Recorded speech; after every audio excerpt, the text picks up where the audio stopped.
Hey Nailholics, welcome back to another video, and if you're new, welcome. In today's video, I'm going to be trying out this product from Rosalind. This is going to be my first time ever reviewing anything from this company. They did reach out to me and asked me to pick a product from their Amazon store, so I chose their Milky White Builder Gel. So this is the box that it comes in, and here is the bottle. It is a 15 milliliter bottle, so it's a really nice size. And then on the back it has some instructions, and you can pause to read that if you'd like.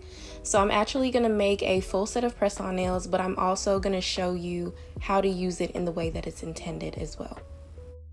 So right here, I'm just showing you the consistency of the gel. If you're familiar with builder gel, then you already know that it is super thick. So this is literally like that gel you would get in the pot, only instead of it being in the pot and you having to use a separate brush, it comes in this handy gel polish bottle. So that's supposed to make the application process a little bit easier. So I'm gonna first start by dehydrating the nail, just like the instruction says on the box. And then I'm going to apply some base coat and cure that for 60 seconds.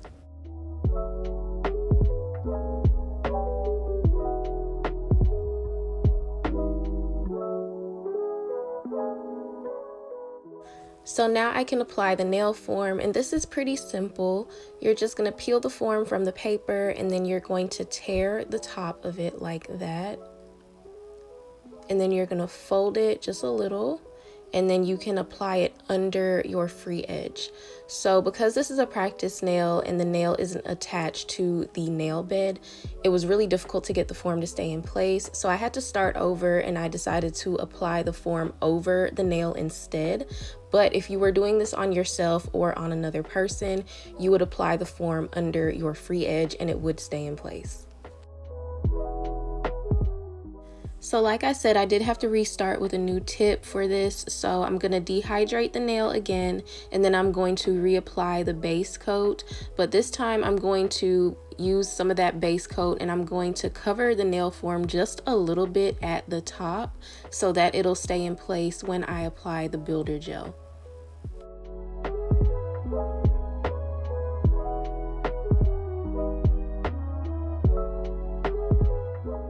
Okay, so after I cured the base coat for 60 seconds, I can go ahead and start with the builder gel. So I'm going to pick up just a little bit, and I'm going to start at the base of the nail, and I'm going to drag down just like I would when, applying any type of gel polish. I'm going to drag down just a little bit lightly, and then when I get to the nail form, I'm going to start dabbing along the form. So I'm going to be making a stiletto shape. So I'm just kind of dragging the gel back and forth, and I'm going to do a really thin layer and cure that for 60 seconds. And so now that we have our base, I'm going to go back in with more builder gel, and I'm going to do the same thing I did. Starting from the base, I'm going to drag down just like applying regular gel polish. And then when I get to the form, I'm going to start dabbing the gel on and just kind of going back and forth. And I'm going to be making a stiletto shape just like this.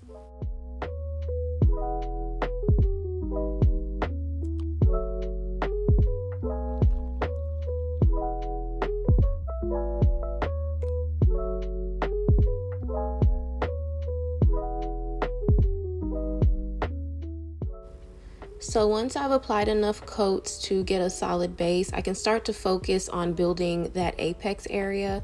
And the apex area is like a stress point on your nail. It's the weakest point on your nail, and that's where your nail is more likely to snap or break, especially if you have on long nail extensions. So it's really important to build up that area. And this practice nail was giving me a lot of problems. Since the tip isn't actually attached to the practice finger, it kept moving out of place. But as I was saying, I'm going to apply more gel to the apex area of the nail, and I'm just going to keep building it up until I get the desired look.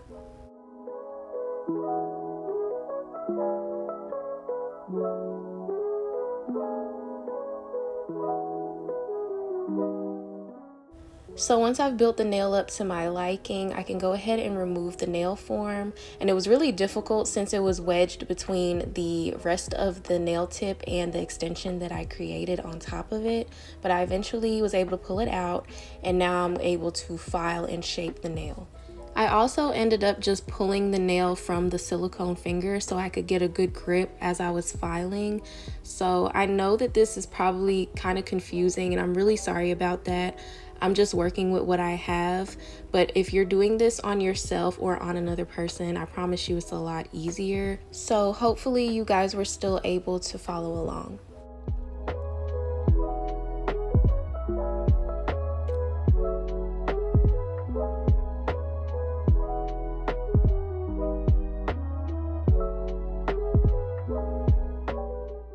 So this is how the nail looks after I filed and shaped the nail. Now the builder gel itself is really easy to work with. It's easy to file. It didn't take long at all. And hopefully you guys can see where I built up that apex a little bit.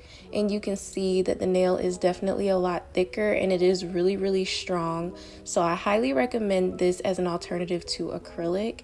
And I feel like most beginners should be able to use this product without any issues.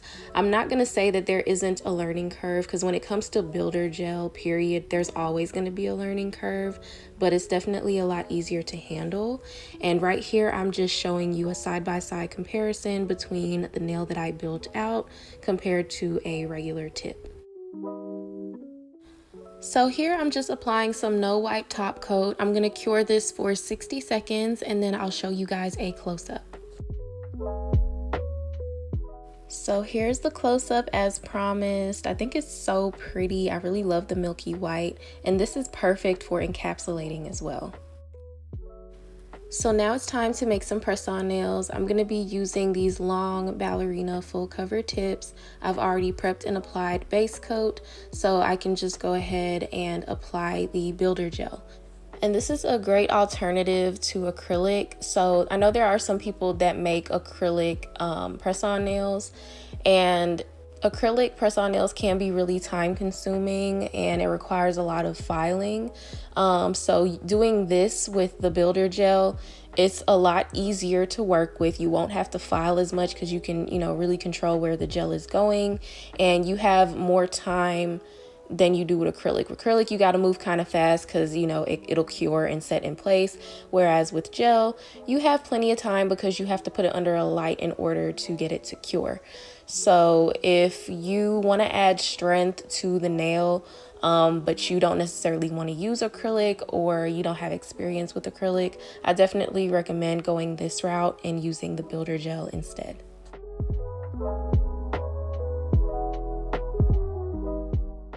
So I'm going to be applying 2 coats of this builder gel. I'm going to cure for 60 seconds in between each coat, and then I'm going to start on the design.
So now it's time for the fun part. We're going to get into our design. So I'm going to be using these nail charms and this black gel polish.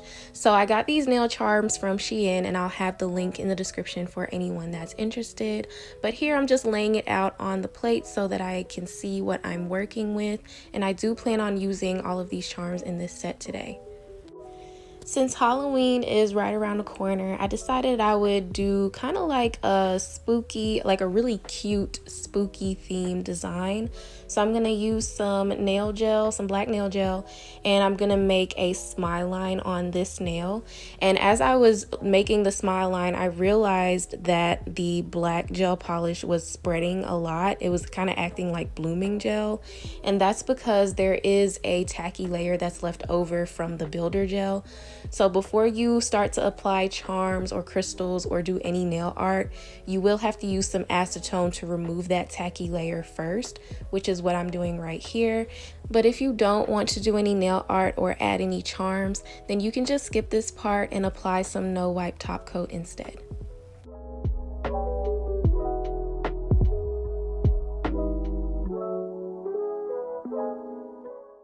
So now that I've removed the tacky layer, I can continue with my design. And I know that it's not Halloween yet, but it is around the corner, so I figured I could get a head start.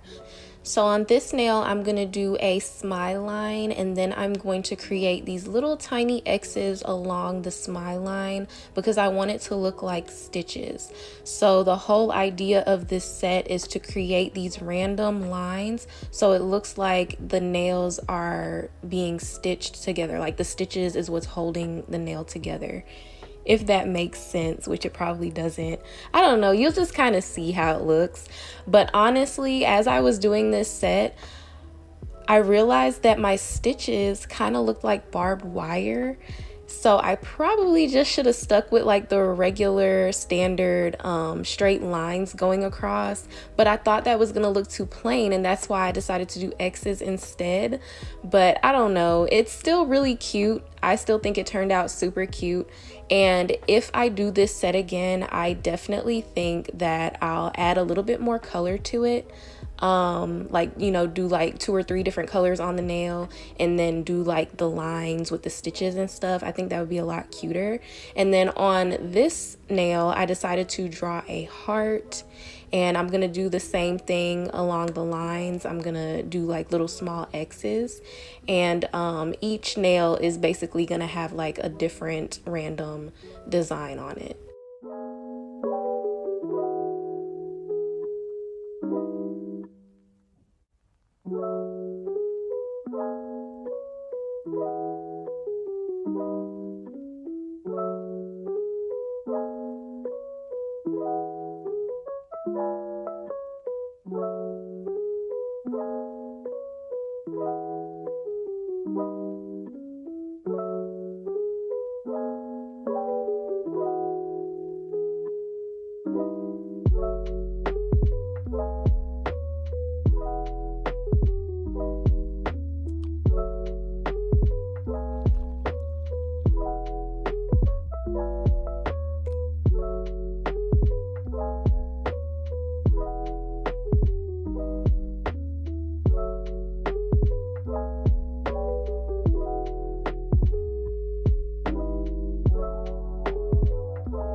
So here is my design, and I did cure it for 60 seconds, and now it's time to apply the charms.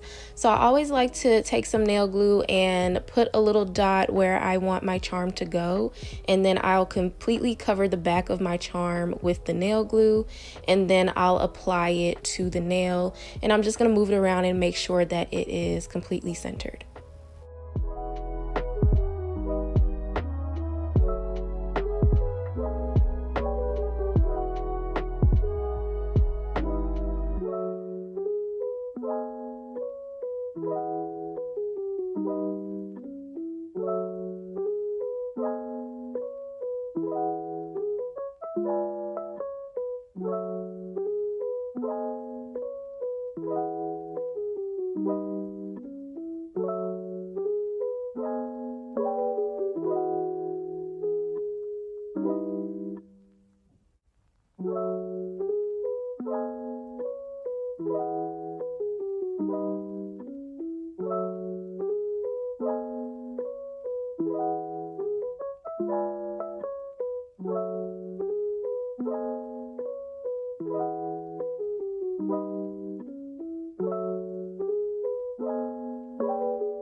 So now I'm going to apply some base coat to all of the nails with charms on them.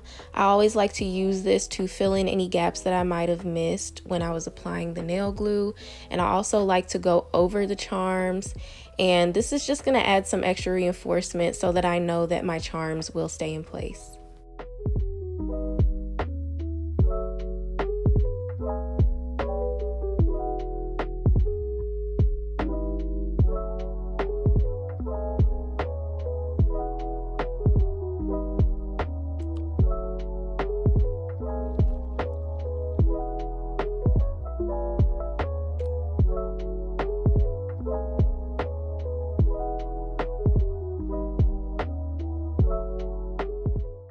Now I'm applying some no wipe top coat, and then I'm going to cure this for 60 seconds.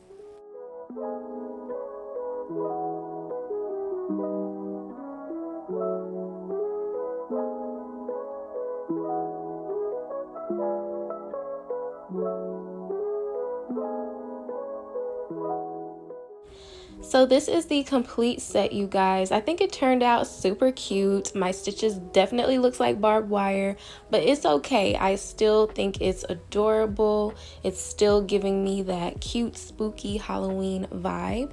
And as always, here is a close-up for you guys. And as far as my final thoughts on the Rosalind Builder Gel, it's definitely a 10 out of 10. It was really easy to work with.